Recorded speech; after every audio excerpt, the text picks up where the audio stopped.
Ako yung denote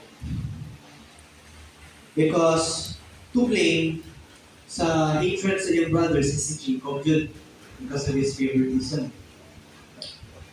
But sa account niya, 17 years old naman si Joseph, so na siya ibuot, no? He can handle himself. But the way he acted sa pagkaanak, the way he acted as brother was not good, was not, dili makasundo sa iyang kuya. First, katong sa verse 2, 37 verse 2, tayo bearing kayo siya.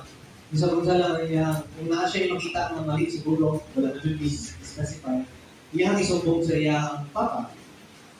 Second is, na ay signs of arrogance because he knows na favorite siya and love siya sa iyang father.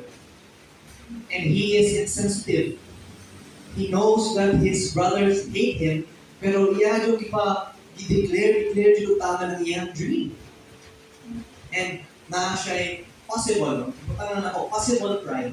Eh, wala man dyan na isulat sa Bible. But possible pride, because sa iyang privilege na ingana iyang dreams, and also love siya sa iyang father. And lastly is, iyang pagka-naive.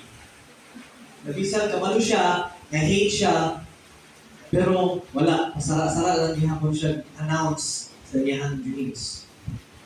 Fast forward, nahimok man siyang official di ba ni Pharaoh, and niabot na to ang dream ni Pharaoh sa famine. Bako kayo nga famine, so walay makaon niya ang family. And naghiringan nila nga amunda ang Egypt. Iyan to yung 11 brothers